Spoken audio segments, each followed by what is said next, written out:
Radio. 5h-10h, élection municipale, émission spéciale. 9h49, merci d'être avec nous. Nous sommes toujours en direct de Bordeaux avec Christine Bouillot et le candidat maire sortant Nicolas Florian, candidat Union pour Bordeaux à la mairie de Bordeaux. Oui, bonjour Nicolas Florian.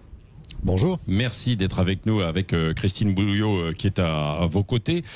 Pour la première fois depuis plus de 70 ans, donc il va y avoir un second tour à Bordeaux. Comment vous l'expliquez, vous parce que Bordeaux, jusqu'à présent, les maires étaient réélus. Là, la démocratie est un petit peu plus vivante. C'est parce que Bordeaux a changé ces dernières années, c'est ça, avec une nouvelle population ? Je crois que Bordeaux s'adapte aussi à ce qui se fait un peu partout en France. Vous aurez remarqué qu'il n'y a pas une seule grande ville de France dont le maire a pu être élu au premier tour. Voilà, c'est une évolution sensible. Et par ailleurs, j'allais dire que l'offre politique a changé. Je suis un jeune maire, il y a un an que je suis maire. Bordeaux a connu peu de maires depuis la guerre. Jacques Chaban-Delmas, ancien Premier ministre, Alain Juppé, Premier ministre, et aujourd'hui votre serviteur. Donc ça correspond à une évolution, j'allais dire, sociologique nationale. Il y a peu ou pas du tout d'ailleurs de grandes villes où le maire est élu au premier tour.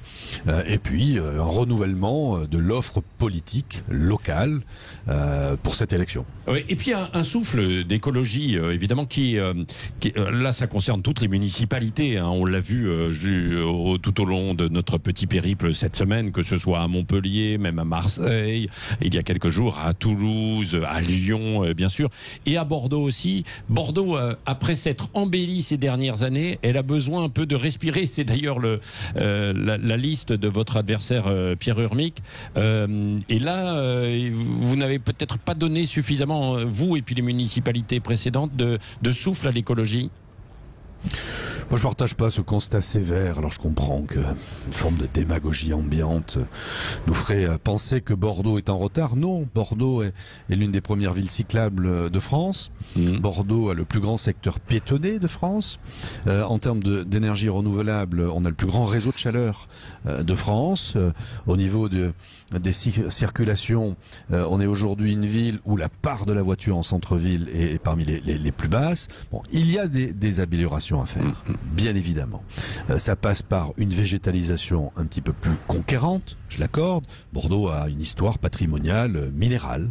C'est pour ça d'ailleurs qu'à mon arrivée, j'ai fait voter un plan dit canopé pour l'enracinement de 20 000 arbres. Là où on en plantait 1000 par an, on va en planter 3000.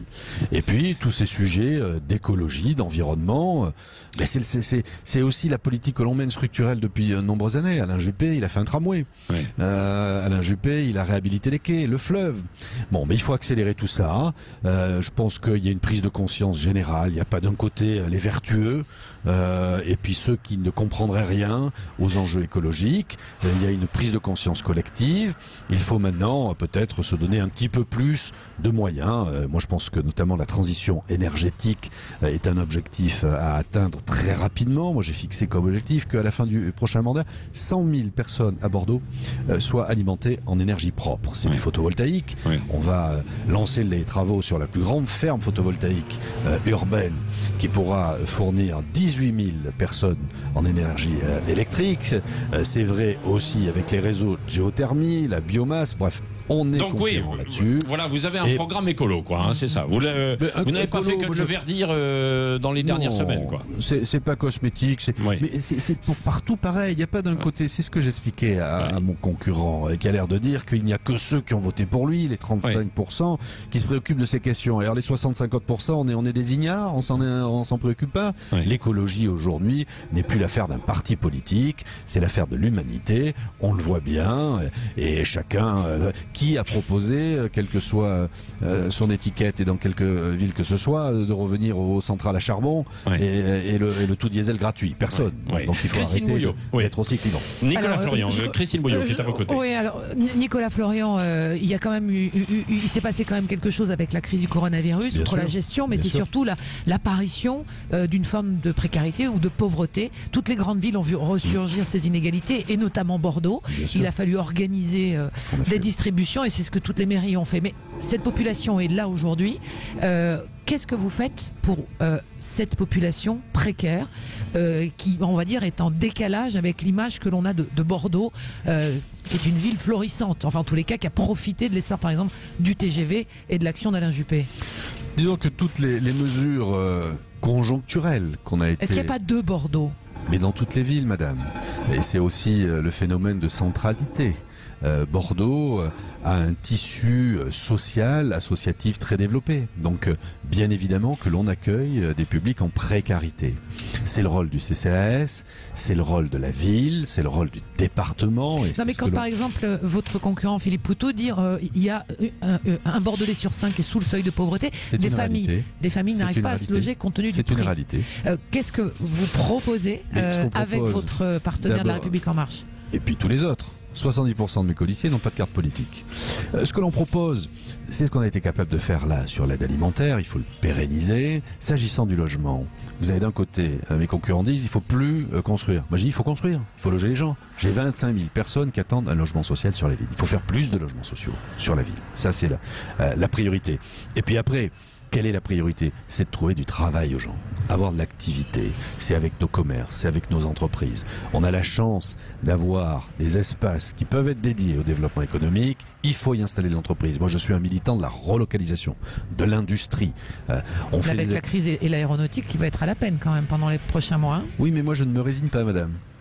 Je suis volontariste. Et donc, il y a les semaines et les mois qui sont devant nous. Il faut répondre dans l'immédiat à cette crise sociale, mais travailler structurellement pour faire revenir de l'activité, installer l'activité, sauver d'ailleurs les emplois qui aujourd'hui sont menacés. Parler de l'aéronautique, 30 000 emplois sur le bassin bordelais sur l'aéronautique. Bon, mais il faut travailler avec l'État, avec l'Europe. Moi, j'attends avec impatience le plan de relance qui sera présenté par le gouvernement, et c'est là-dessus d'ailleurs qu'on viendra aussi se caler en étant en complémentarité pour relancer la machine, tout simplement. On a des opportunités formidables sur Bordeaux. Vous avez les sites de Ford qui aujourd'hui doivent pouvoir accueillir des entreprises qui sont dans l'innovation. Moi, je crois beaucoup à l'hydrogène.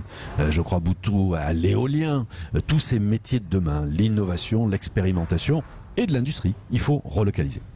Merci, merci Nicolas Florian, maire sortant de Bordeaux et candidat donc Union pour Bordeaux. Je rappelle le sondage qui a été, c'est le seul d'ailleurs, vous obtiendriez 49% des suffrages, Pierre Urmic 40% et 11% du côté de Philippe Poutou. Alors évidemment c'était une photo en fait il y a quelques jours et oui, et tout dépend un peu maintenant. Oui, tout dépend aussi, j'imagine Nicolas Florian, de la participation ce week-end, bien sûr.